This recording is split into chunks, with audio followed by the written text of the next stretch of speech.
I will never forget those black, bottomless eyes watching me from the dark of my room. The air dropped 10 degrees when he said, "Your poverty is only a programming error." A metallic hum filled my skull, like a circuit being rerouted. That shadowed presence did not come from the sky. It came from somewhere between spaces, a seam the world rarely shows. Would you believe me if I said the whole of reality was nothing more than a mirror of your consciousness? There is a proof coming. A small, simple test that breaks the rules. Wait for it. I was 48 and exhausted from trying to be someone who could fix his life. 3 failed companies sat on my CV like dust. A divorce emptied the apartment and the calendar. Debt piled up not as numbers, but as a pressure behind my sternum. My studio in Sao Paulo smelled of old takeout and motor oil from the street below. Light came thin through blinds. The clock in the hallway ticked loud, like a metronome for panic. Every month was the same choreography. I spread bills on the table. I counted coins into a plastic cup, as if counting could make the problem disappear. I moved payment dates like chess pieces. At night, I logged into the bank app to watch zeros refuse to change. The bank sent messages that read polite and final. My credit card was maxed. The car was my one stubborn asset. They said they might come for it. My body kept the score. Chest tight, hands cold, stomach hollow. Sleep was a rare currency. I slept 3 or 4 hours in bursts. The rest of the night, I lay awake, listening to the city cough and imagining I had failed at some essential code. I had been called promising once. Investors had told me I was on track, and then they closed their doors. Each polite rejection folded into the same sentence I told myself. Money is for others. The lucky are born lucky. It became my litany at dawn. It became my map of limits. On the balcony that evening, the sky was thick with pollution. The lights of the avenue threw a blurred orange against the clouds. A cold wind wrong for the season brushed my neck and kept walking. I felt watched, not by a person but by attention. The feeling was small then, like a pebble dropped into a lake. The pebble made rings. I did not yet know the rings would reach the shore and change the shape of everything. I will be honest. I had begun to accept scarcity as identity. It fit.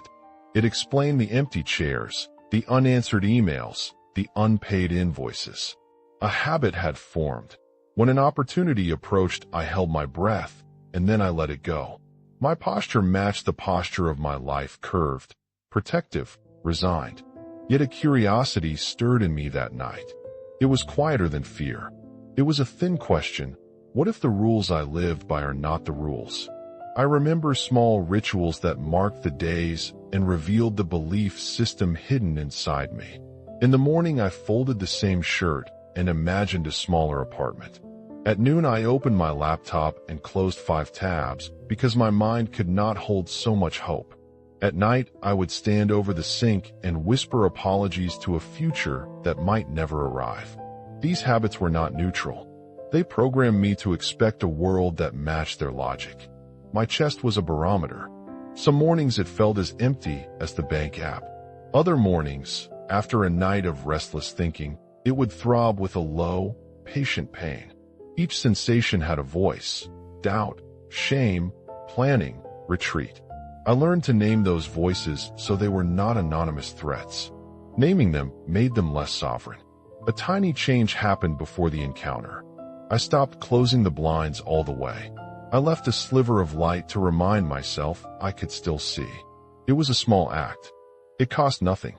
It felt like rebellion. I could not have known that the sliver would be an invitation. I owe a quick word to you who stayed with me this long. This channel is new and fragile. If this story touches you, consider subscribing and pressing the bell. Every subscriber helps this experiment reach 1,000. Tell me where you are from in the comments, city and country, so I know who is listening. Your presence is part of the ritual. That night, on that balcony, something shifted. The air tasted metallic, like pennies left in a drawer. I felt a pressure behind my eyes as if someone had breathed into the room. I did not yet see a shape. I only knew the world had tilted and that whatever arrived would ask me to change an old rule. The pebbles' rings were widening. A door I had never noticed stood slightly ajar. I felt my old self protest. It whispered all the things my life had taught me: practical warnings, survival logic. You have bills, it said. You cannot afford risk. The protest sounded reasonable. It sounded like a friend. But another voice, quieter and stranger, said, "What are you afraid of losing when you already believe you have lost everything?" The question lodged like a seed. The next hours would demand a different courage than I had used in business meetings. I knew then that the stakes were not only money. They were identity and the small certainties that kept me safe and small. If I stepped through, there was no guarantee. If I stayed, there was long, slow erosion. A small sign came odd, almost tender. A neighbor's dog howled at an empty street. The building's lights blinked like a Morse code. I looked up and felt that the watchfulness I sensed from the evening had a voice. The voice might be a hallucination. It might be a passage. I chose to lean toward the question rather than away from it. Soon, something would show up in my room at 3 a.m. I could not imagine its shape. I could not guess its language.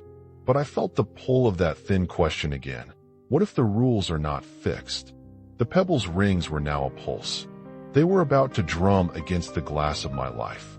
I closed my eyes and listened. 3 a.m. A sound like metal being rubbed by wind filled the room. It began as a whisper and grew into a tone that felt mechanical and intimate at once. Moonlight sliced through the blinds and drew moving patterns on the floor that looked like small constellations. The air thickened. Static prickled at my skin. My hair stood up like I had stepped into a live wire. I tried to sit up. My body obeyed, but something heavier than gravity pinned the sound under my ribs.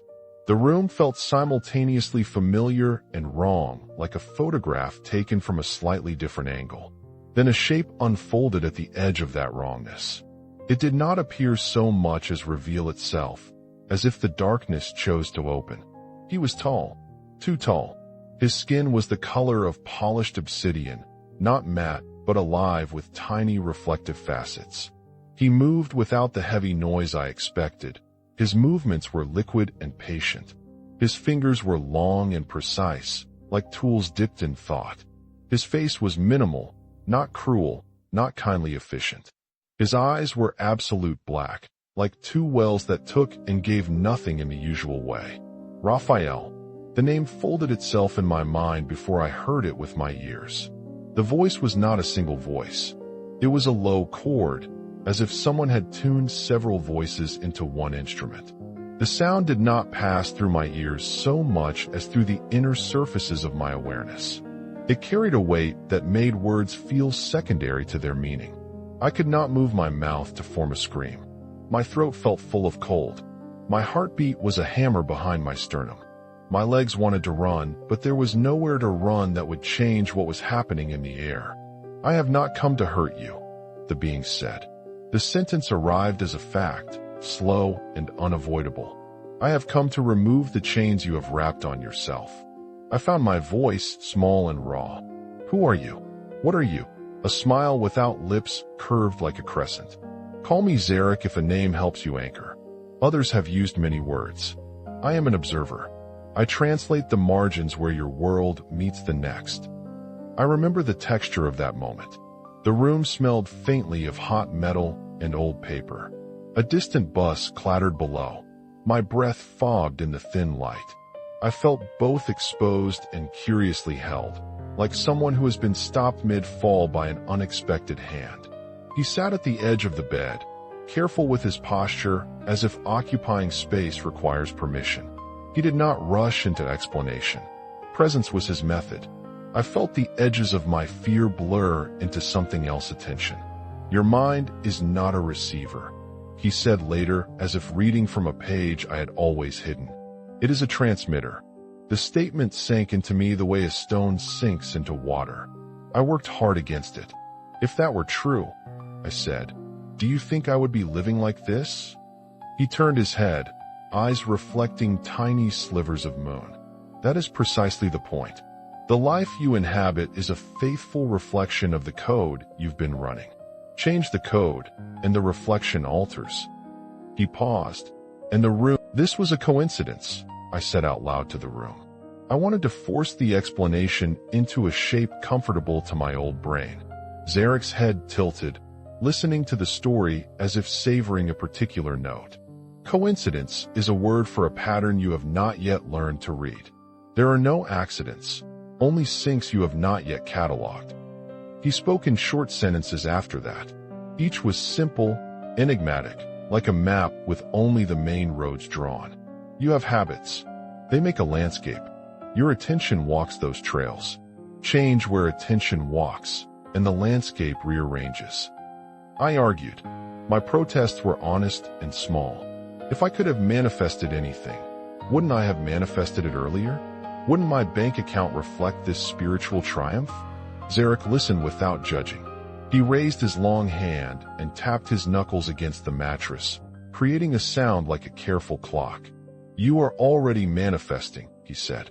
You manifest the identity you hold. You are projecting scarcity as proof of scarcity. The experiment I propose is not magic to collect money. It is a shift of identity through an action that rewrites your inner script. The offer sounded dangerous. I imagined the consequences: more debt, mockery, being abandoned by people who called me sensible. My body cataloged the risks the way a nervous animal catalogs exits. Take your credit card, Zarak said. His voice had no rush. Buy something that represents the life you believe you cannot have. Not as impulse, as declaration. My stomach dropped.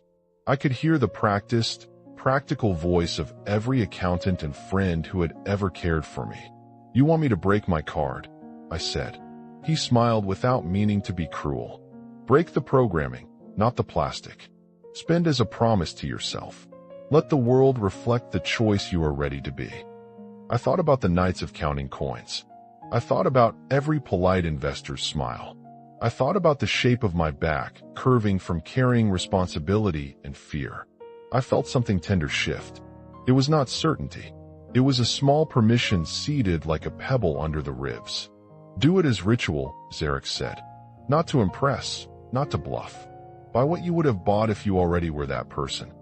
My hands trembled when I opened my laptop. I found the page for the laptop I had once told myself I would earn, the one that could run my projects without the endless freezes and crashes. The price sat there like a line of acceptance. 15,000. My fingers hovered. My chest felt like a canyon with wind. I typed the number and pressed finalize. My palms were sweating. The act felt both like madness and a baptism. Now close your eyes, Zarak instructed. I did. I imagined the keys under my fingers. I imagined the hum of a machine booting as music. I invited gratitude into the image, not as yearning, but as fact.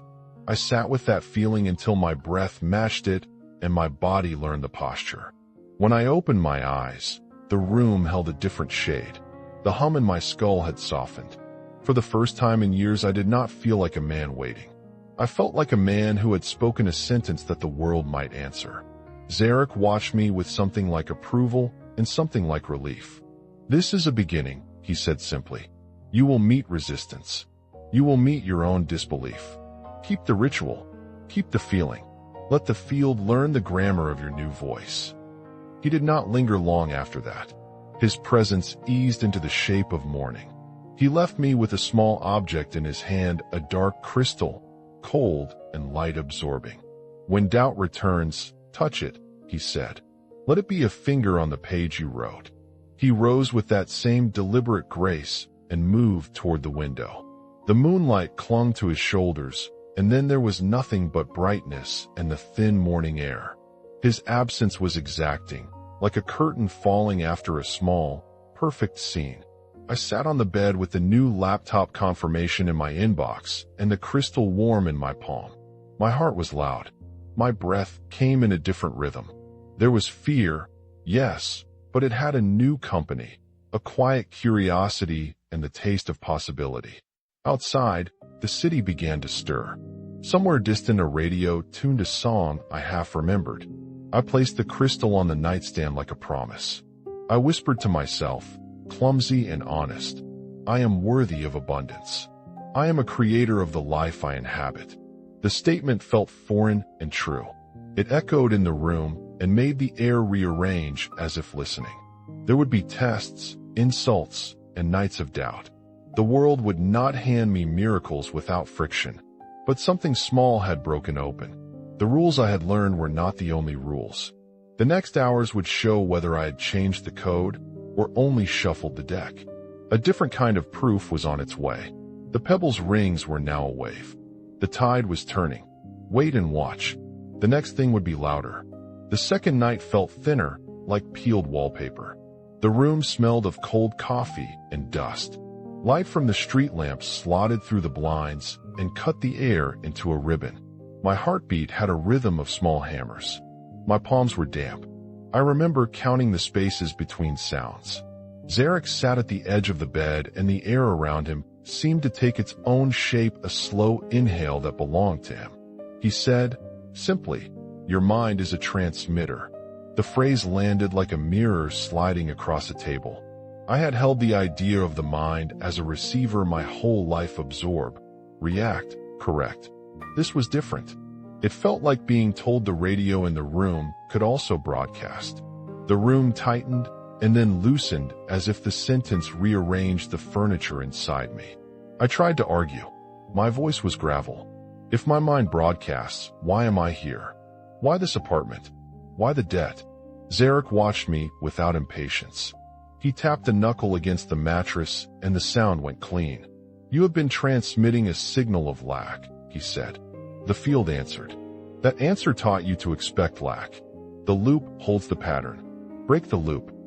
He spoke like a surgeon naming an organ. He did not explain metaphors. He opened a door and invited me toward the threshold. I leaned forward like a man listening for a far-off train. "Show me," I asked. It was less a demand than a plea. I was exhausted of theory. Zarak moved his long hand through the air. The motion had the patience of tides. "Focus on a small test," he said. "Not for proof only. For habit breaking." His words were short, dense. "Call a name. Expect it. Name and receive." I thought of Eduardo, my brother. The image arrived dusty and warm as laugh, his old jacket with the collar frayed, the scar over his eyebrow. I felt a small knot of yearning in my throat. Not just desire, but the ache of a thread I had pulled loose. I said his name aloud, in a voice that felt both embarrassed and hungry. Zarak closed his eyes. The light behind him receded a fraction, like the room had leaned in. There was a smell that I could not name: metal and rain on asphalt at midnight. My phone began to vibrate with the soft, hungry insistence of a small animal. Eduardo's name lit the screen. I answered on autopilot. His voice was a thin cord from a house I had not visited in a year. "I dreamed about you," he said. "Are you okay?" 2 minutes. 3. The line held. When we hung up, a silence filled the space around me that felt different, not empty, but rearranged.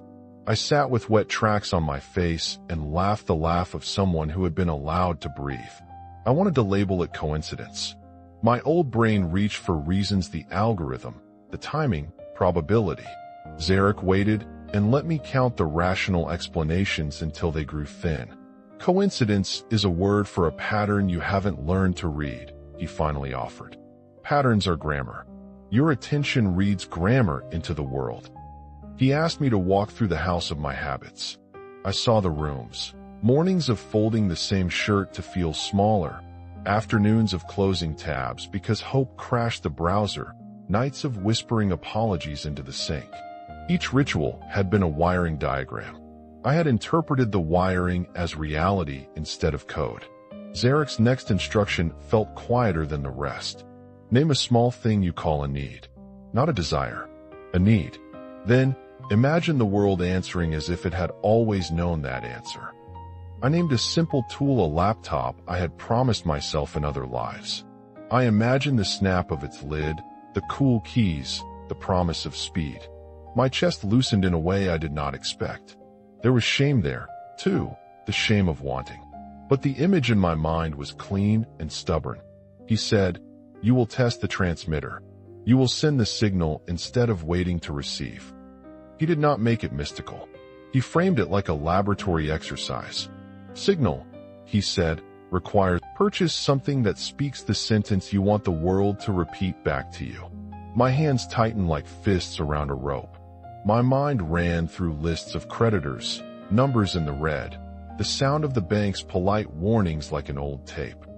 You want me to increase risk, I said. He answered with a paradox. Risk is a teacher. Certainty is a cage. Buy what the future you would already own. Not to impress, to declare. Preparation was ritual. He guided me through 4 steps. First, preparation sensory. Light, smell, posture. I lit a candle despite the laughable flicker. The flame did something to the way my breath slowed. The room smelled faintly of burnt citrus from last week's takeout. My fingers found the keyboard with a tremor that turned into steadiness.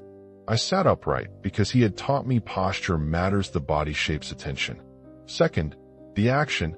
I opened the store page for the laptop I had dreamed about for years. The page was clinical, neutral specs, price, a picture with a brushed metal sheen. 15,000. The number sat heavy and dissonant. My stomach annexed the number and labeled it impossible. My finger hovered. Third, the embodied vision. Zarak asked me to close my eyes and run the scenario slowly. I pressed my palms to my knees, inhaled, and let images come.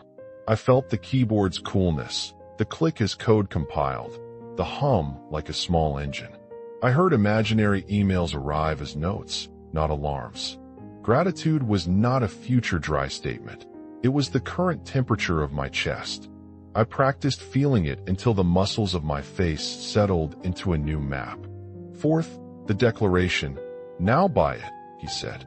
My fingers moved like they belonged to someone else. Finalize. Confirm. I typed in the numbers. The confirmation screen blinked like a small epiphany. The order number arrived in my email as if a small bell had rung inside the computer. I sat with the confirmation and the crystal weight of consequence. The act felt both foolish and holy. I had taken the one thing my old self guarded like a coin in the dark and used it as a signal. The home of my habits quivered. He told me to sleep on the sensation. Rest your faith into the field, he said in that low voice that rearranged air. Let the world hear your grammar. That night, I did more than sleep. I rehearsed the feelings several times in fragments. Gratitude, clarity, ownership.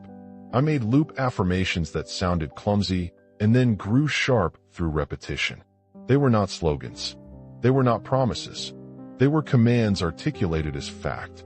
My affirmations were simple and private. I declare my worth. I act like the person I intend to be. Then a variation. I declare my worth by action. I live from my declared worth. I let those lines sit in my chest until they left an echo on my throat.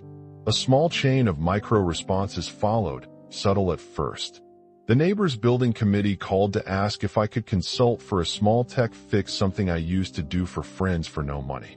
An email from a former client popped into my inbox with a subject line that read, "Quick question, paid gig."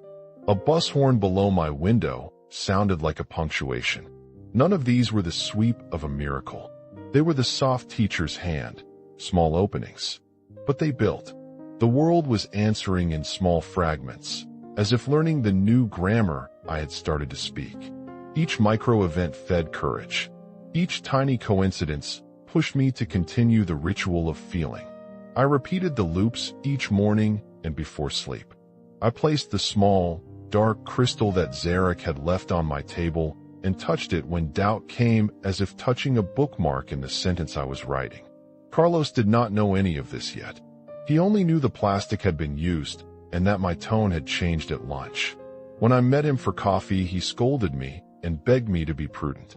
His hand was warm and firm. He lectured like an old savior of spreadsheets. I took the scolding and folded it into the field. It did not break me. Zarak had framed the experiment as incremental. Manifestation is grammar, he said. First small words, then sentences, then paragraphs. He smiled like someone who knew how stories end. Mini cliffhanger. The purchase would trigger a chain that tested every boundary: my finances, my doubts, my friendships, and in 72 hours a demonstration that could not be dismissed would arrive. The next morning Carlos was a storm in a suit, his brows knitted into a map of concern. He tapped his spoon against his cup and scolded softly, but with the weight of real fear. "You bought a laptop on the card?" he asked. The question was not cruel. It was practical and wounded. "Rafa, we have a cash flow problem." I told him about the ritual practice, about Zarak's words, about the feeling I had rehearsed. He scoffed. He called me reckless. He named consequences with the tone of a man listing household debts, repossession, default, shame. His worry landed in my chest, and it was heavy and truthful. I felt the old panic rise, the cold loop of scarcity pressing its thumb to my throat. My muscles wanted to retreat. The voice of every investor who had said, "We'll stay in touch," came forward like a chorus to reproach me. I could hear my own internal accountant, the hard, sensible voice that had kept me safe through poor deals and worse nights. That night, Zarak did not come. The apartment folded into silence, and the candle burned low. Absence is a test. The silence felt like a mirror. I paced. I recited the loops. I touched the crystal, and it was cool, ordinary, heavy with nothing but my thumbprint. No thunderbolt arrived to reassure me. Only the city, indifferent and bright. The doubt gnawed. I replayed Carlos's words. I replayed my own embarrassment. I felt shame, sharp and real. I sat on the balcony and watched the traffic like it was a river carrying nearer and farther possibilities. My breath tasted like metal. The old scripts made themselves again. You were warned. You repeated a mistake. I wanted to call someone and explain, to make the event into something reasonable. My fingers hovered over Eduardo's number, then withdrew. I could not yet give language to the experiment without sounding mad, or worse, cruelly imprudent. Zarak's last lesson came to mind. Doubt is the ego maintaining control. Faith is persistence despite doubt. So I practiced persistence. I walked the small rituals. I repeated the affirmations until the syllables no longer felt foreign. I say them aloud now because saying consolidates. I declare my worth. I act like the person I intend to be. My voice was small but steady. The words rearranged the rhythm of my breathing. To keep myself honest, I began to log tiny proofs. Not because each would be miraculous, because patterns require evidence to become habit. The mailbox brought a small check from a minor contract I had almost forgotten. A former partner messaged about revisiting a stalled idea. A client called asking for a quote and, unusually, committed to a deposit the same day. None of these were the prize I feared or the miracle I hoped for. They were breadcrumbs. The social fog thickened. Friends who could not see the inner experiment treated me as if I had collapsed. News feeds and jokes became cold tests. The cynical voice in me expected mockery. The inner tender place braced for approval. Both needed to be trained to be quiet. At the apartment, the crystal on my table had picked up a small chip. I could have told myself that it was a sign of failure. Instead, I told myself it was proof I had touched a thing that bore the history of touch. I made a small ritual, 3 breaths, a squeeze of the crystal, and a repetition of my loops. I noticed my posture beginning to change. Where my shoulders had been a question, they leaned into an answer. Where my eyes had darted like a hunted animal, they began to look longer at horizons. The body began to learn the grammar of possibility first, then the mind caught up. Carlos remained cautious. He is an anchor of logic, and I needed his tethered perspective. I took his concerns seriously. I also began to set boundaries. The new practice did not mean reckless abandonment of responsibility. It meant reworking my relationship with risk. I started to pay a small part of the debt I could, called the bank to renegotiate, and kept records. That balance mattered. Spiritual experiments should not be excuses for negligence. One evening, alone, I paused and let myself feel the cost. I had risked reputation, the patience of friends, and the fragile trust of family. That recognition humbled me. I sat with it, without drama, and then made a choice to continue. Not because the odds were suddenly in my favor, but because my interior compass had shifted. I had declared myself, and the world. The sender's domain smelled of suits and urgency, a big tech firm, the kind that eats small failures for breakfast. They wanted a demo the same day. My heart kicked a tempo against my ribs. The coffee on the counter had gone cold. Its burnt citrus scent rose like punctuation. I set the laptop down, steadied my shoulders, and breathed. This was the first audible echo of the grammar I had been rehearsing. Preparation. I closed the blinds, dimmed the kitchen light, and placed my palms flat on the desk. The metal of the laptop was cool, a deliberate anchor. I said my first loop out loud, small and certain. I declare my worth. I act like the person I intend to be. The words settled under my collarbone, and the tremor in my hand slowed. Action. I dialed into the video call with the new machine. The screen filled with faces framed against glass towers. They listened like hunger. I began to demonstrate the old system, the code, the logic, the way it handled messy human data, and I let gratitude run under my words like an undertow. I named the value plainly: reliability, speed, clarity. I spoke as if the deal had already been written. Effect perceived. Mid-presentation, the CEO leaned forward and smiled, not the polite smile I'd earned for years, but the kind that alters agreements. One by one, they named numbers. A base payment, license rights, a consulting fee. We can commit an initial payment of $3 million, the CEO said, the syllables landing like coins. My chest unclenched. Somewhere in the building a chair scraped, and it sounded like a verdict. Short reflection. I sat back and let that sound soak in. This was not magic in the chestless way I had once wanted. It was recognition. I had spent my life building a thing and then taught myself to believe the thing deserved nothing. The purchase, the ritual, the practiced gratitude, they had rewired my axis. The world simply returned the steadiness I began to wear. 2 minutes after the call ended, my phone vibrated again. It was the bank formal, paper voice. "A transfer has been processed to your account," said a voice so neutral it became music. I could hear the faint clatter of a keyboard through the line. The confirmation number glinted on the screen like a seal. My hands trembled again, but this time with a different flavor, disbelief braided with relief. Mini cliffhanger.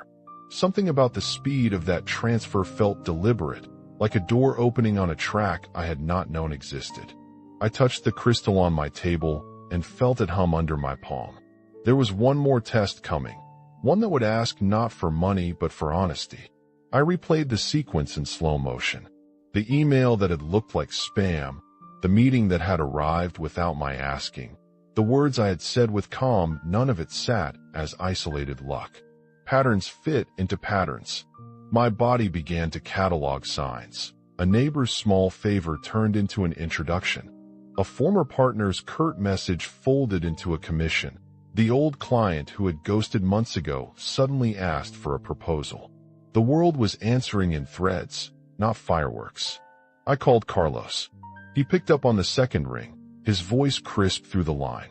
I felt his skepticism like a presence sitting at the edge of the room. "So you bought the laptop, and now this?" he said. His worry had the weight of practical things: credit scores, obligations, a ledger's clear threat. I told him what had happened and tried to name the subtle architecture of it, the practice, the posture, the declaration. He gave me a long, slow exhale that tasted like a cautionary tale. Preparation again. I wrote down every micro event in a notebook. Email at 9:12, demo booked for 15:30, transfer confirmed at 16:02. The act of placing dots on paper turned them into constellations. I set another loop, softer now. I declare my worth by action. I live from my declared worth. The ink dried between my fingers like a promise. Action I took then was practical. I called the bank to confirm details. I set aside funds to cover taxes. I emailed contracts for clarity. Zarak's lessons had not freed me from responsibility. They had sharpened it. Faith without accounting is fantasy, I told myself. So I negotiated terms, insisted on deposits, asked for signatures. My old accountant's habits had not been an enemy, they were a tool when wielded by someone who believed they deserved precision. Effect perceived. The client replied within hours to every contractual point. The deposit hit the account. The legal clause I had feared became a line item in a tidy PDF. Each micro adjustment felt like a domino falling into place. The apartment smelled of ozone and coffee. There was the low, contented hum of the machine that I had once thought too lavish. My posture had shifted. I held myself like a man who expects to be met. Reflection. I understood, in that precise, molten way that knowledge hardens into habit, that declarations are not spells cast into emptiness. They are syntax. You speak, and the field parses the grammar. But you must also show up to negotiate, to record, to pay taxes, to keep promises. Manifestation without stewardship invites chaos. I promised myself vigilance. Another small ring. Eduardo texted, short and human. I saw you on the news, he wrote. He had not been on the news.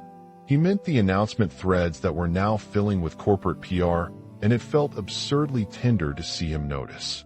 A different kind of wealth had arrived, the restoration of relation. I set the laptop aside, closed my eyes, and felt tears press against the back of my teeth. Mini cliffhanger. If what Zarak said was true, that I had manifested not money but recognition of value, then recognition would widen. The next days would test whether this was a one-off mirror or a new grammar that could be learned and taught. I slept that night differently. My breath found new tracks in my chest. The gratitude I had practiced no longer felt performative. It felt like a lens.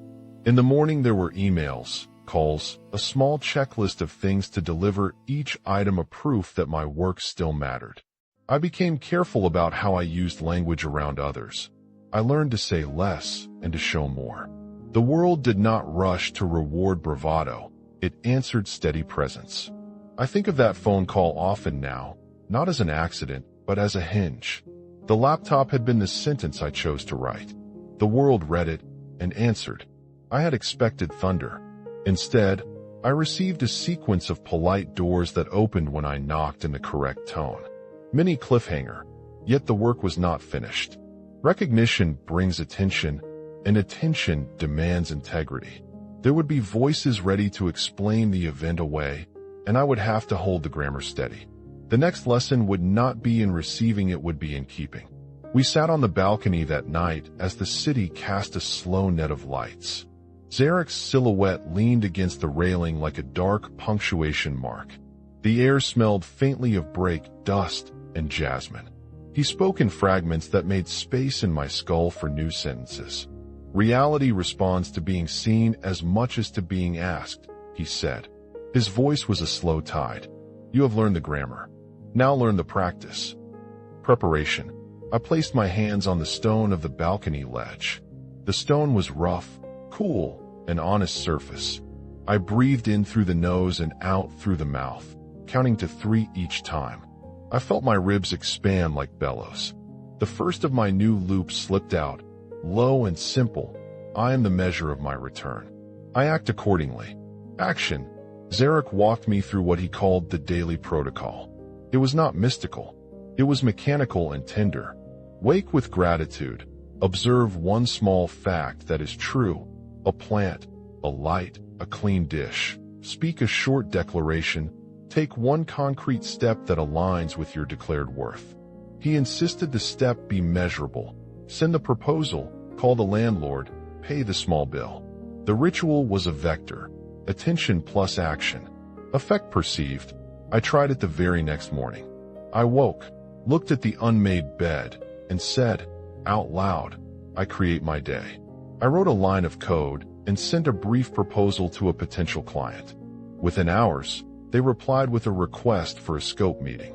The ripple was small, practical, not a thunderbolt, but it accumulated. The body learned to recognize the pattern. Focus, declare, do. Reflection. The lesson felt more like hygiene than magic. Manifestation was less about secret forces and more about consistent language paired with daily competence. The crystal on my table was not a talisman.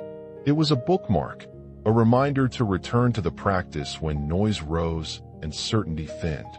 Zarak's pedagogy was deliberate, and I act with the dignity I expect.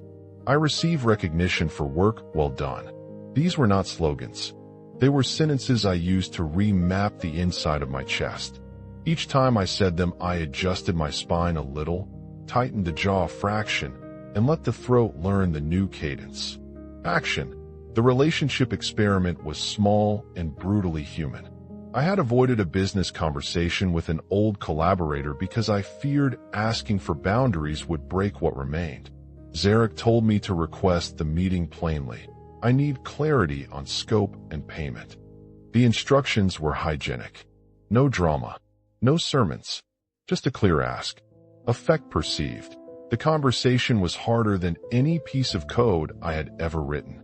There was a pause after my sentence that felt like a plummet. But then, to my surprise, the collaborator responded with relief. He had been carrying the same vagueness like a small stone in his pocket. We set clear payment terms and a timeline. A burden lifted on both sides. I felt a new kind of freedom. Clarity reduced friction. Reflection. Zarak's teaching focused on language as fidelity. When I spoke my needs as facts, the world could meet them. When I dressed my asks in shame or apology, they dissolved. The work was not about tricking reality. It was about granting it a usable map. I want to be practical here. These were not metaphysical tactics for the faint of heart. They demanded discipline. I continued to renegotiate old debts, paid small sums on accounts that felt shameful, and set a weekly accounting hour.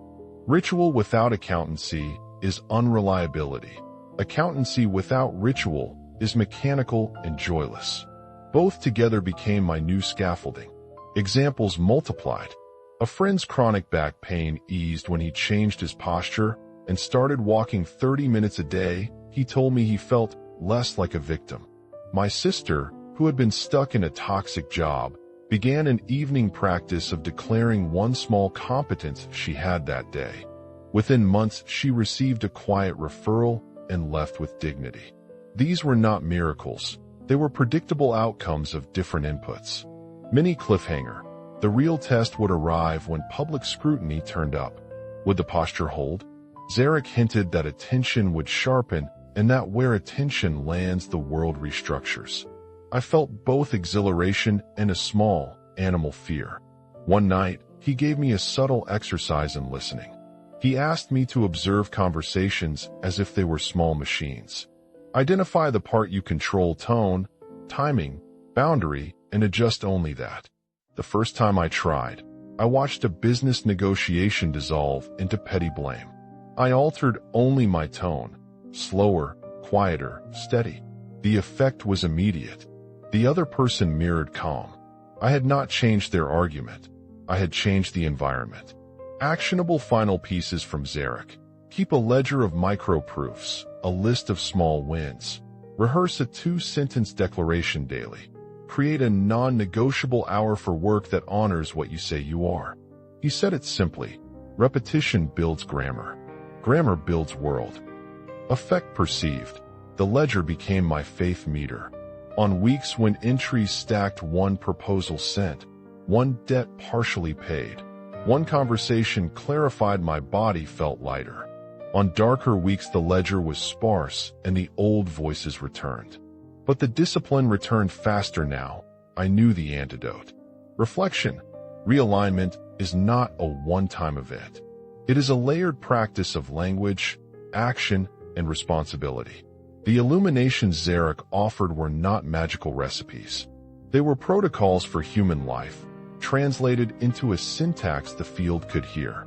I slept less like someone waiting for a miracle and more like someone who keeps appointments with reality.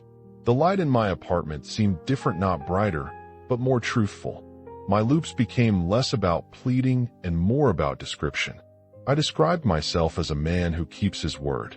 The field began to answer as if it had been waiting for a script it could follow. Mini cliffhanger. He told me, finally, that the true test would be generosity, giving when there was no immediate return, and watching whether that act created a different economy around me. He smiled. and I knew he meant it would cost me something I still loved. The third morning after the contract closed, he told me their time was ending. The apartment held its usual noises, a distant siren, the hum of a neighbor's radio, but his presence felt thinner, as if light were passing through him instead of around him. He sat in his habitual place and unfolded what he called a leaving preparation. He extended his long hand. In his palm lay the fragment, a small black crystal that swallowed light like ink. It felt heavier than its size suggested. I lifted it between thumb and forefinger.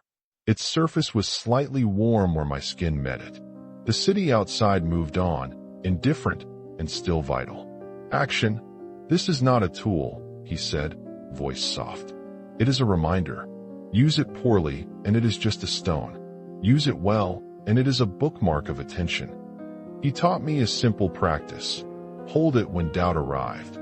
Breathe 3 measured breaths, say one of the loops, and then take one clear action. He made me promise to keep my ledger, to keep my agreements, to be humble in success. Effect perceived. The crystal became an anchor that first week. When a journalist called with a thinly veiled query about how I had achieved the deal, my chest went cold. I pressed the stone into my palm, breathed the 3 counts, and chose a response that honored truth without oversharing. The article that followed was curious but fair. The stone, I realized, did not cause outcomes. It steadied my voice enough that I could be steady in public. Reflection. Zarak's departure was not dramatic. There was no swell of light, no cosmic fanfare. He simply grew less present until the air held his scent like a memory. He placed the crystal on my table and folded into absence. The final words were quiet. You called me. Keep calling that part of you. I felt a solitude that was not emptiness. It was a clarity that invited responsibility. His leaving was a handing over. I was left to build the grammar on my own street, to face the noise of creditors and congratulations both. Months followed that were uneven and honest. The initial influx of money did not erase years of consequences. There were taxes, negotiations, late nights rewriting contracts. I paid advisors, hired a small legal team, and set up an emergency fund. I stayed awake sometimes, checking numbers, tasting old panic in the back of my throat. But the pattern I had learned smoothed those nights. I performed the protocol, ledger, loop, one measurable step. The panic receded faster. Examples of transformation that did not fit the headline. My physical health felt different because I had time and permission to care for it. I began to walk every morning, which shifted my digestion and my mood. A neighbor I had never spoken to knocked on my door one afternoon and asked if I would mentor a small team of young coders. Their gratitude felt like fresh air. Eduardo and I talked more. Money had not fixed us, but my willingness to be present and to offer practical help had. I also learned the social cost of changing grammar. Some friends pulled away, unsettled by the new posture I held around money and boundaries. A few teased that I had become spiritual. Others asked blunt questions about luck and ethics. I answered with the ledger in front of me. Concrete entries, invoices, dates. The ledger was less a brag and more a witness. It asked for accountability rather than explanation. Mini cliffhanger. There was one night when the city pulsed with rumors and a commentator tried to reduce the story to greed. I felt the ancient impulse to hide. I touched the crystal and knew the next choices would define the second half of what had begun. I kept the crystal on my desk, but rarely used it as a crutch. Its real power came when I used it to remember a posture. Speak truth, keep the books, be generous on terms that did not bankrupt me, and teach what I had learned. I began to mentor quietly. I shared the protocol with a few people who were careful and hungry to change their grammar. One past client, a woman who had lost a small business, used the ledger habit and an 8-step practice of clear asks and solid offerings. 6 months later, she had steady income and a team she trusted. Another friend reset a long marriage fight by learning to name one small thing he would do differently each week and follow through. Action. I instituted weekly rituals in my life: a morning 30-minute alignment, breath, declaration, one small action, a Friday ledger review, and a monthly reckoning. Generosity had become a litmus test. If I gave and nothing returned, I would still give, but I no longer gave as penance. I gave because the grammar required circulation. Mini cliffhanger. Years later, in the quiet that follows a lesson, a different presence would knock at my door. It would ask a question that would pull the work outward, not about money, but about the nature of attention itself. I place the crystal on my desk now and sometimes forget to touch it. That's the point. The practice has moved from object to habit, from talisman to posture. I teach the protocol to those who ask, but I never promise miracles. What I promise now is consistency, a daily alignment, a ledger that does not lie, and a readiness to speak clearly. The rest, I have learned, is conversation with a world that always answers the grammar it is given. 3 years. The number sits quietly like a pebble in my palm. I count it sometimes when a doubt rises, when the city presses in and old stories whisper that luck was a fluke. The pebble is rounder now. The edges are worn by habit. Time has not erased the strangeness of those nights. It has softened the fear into a companionable fact. Something shifted, and I was asked to take responsibility for that shift. The crystal lives on my desk. It is smaller than I once imagined it would be, dense and dull when the morning is sharp, glossy when the light slants in late. I rarely hold it as a talisman. Mostly I look at it, a punctuation mark on my days. Once, in the beginning, my hand would go to it like a child to a wardrobe handle searching for an exit. Now my hand goes there sometimes to remember the posture I promised myself. Steady breath, clear language, one measurable step. I still wake sometimes with the aftertaste of fear. The body keeps invoices of memory, but the ledger changed how I answer the invoice. I keep a small notebook where I write 3 micro proofs each week. One obligation honored, one promise kept to another person, one new thing offered without urgency for return. These entries are small, domestic facts. A bill paid, a call returned, a free hour given to a junior coder who needed a mentor. The ledger is quiet witness. It does not celebrate in neon. It records. That recording turned out to be the most radical honesty I could practice. There were nights I feared the city would shrink back to its old indifference. There were articles and questions, and one commentator tried, lazily, to turn the story into greed. I remember pressing my thumb to the crystal, breathing the 3-count rhythm I had learned. The choice then was simple and ugly: hide or clarify. I chose clarity. I answered with facts and boundaries. The shape of my answer changed the shape of the conversation. The world did not become gentle, it became usable. One of the clearest changes did not come as money, but as appointments. A small bakery owner 2 blocks away asked if I could help with simple bookkeeping. Her ledger had been a shoebox of receipts. We spent a morning naming every recurring expense and every predictable income. 2 months later, she told me she had hired a young apprentice. She laughed like someone who had been given back permission to make promises. Another friend, Jorge, a web designer who had folded his talents into odd jobs to survive, learned to present a single offer with a clear scope and a payment schedule. 6 weeks later, he signed a client whose respect was visible in the contract. These were not miracles. They were the arithmetic of visible promises. I became careful with language. That was the first discipline. I started to notice the difference between I hope and I will. Hope lives in the weather. Will opens doors. Zarak never taught me to be loud about metaphysics. He taught me to be precise. He held a scalpel of language and invited me to cut away the vague. Make this sentence short and useful, he would say, fingers folding as if aligning invisible paper. The field will read the map. My rituals thinned and then thickened into habit. Mornings begin with breath, not elaborate prayer. 3 measured inhales, 3 measured exhales. A single sentence spoken aloud, not a demand, but a description. Examples of the sentences I used. I take responsibility for the space I ask for. I meet my agreements. I show up with what I promised.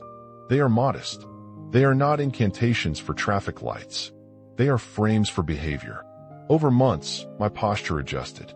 My shoulders dropped less. My voice did not wobble in negotiation.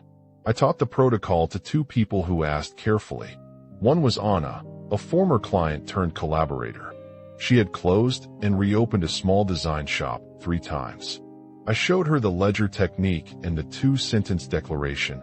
I offer X for Y, payment by Z.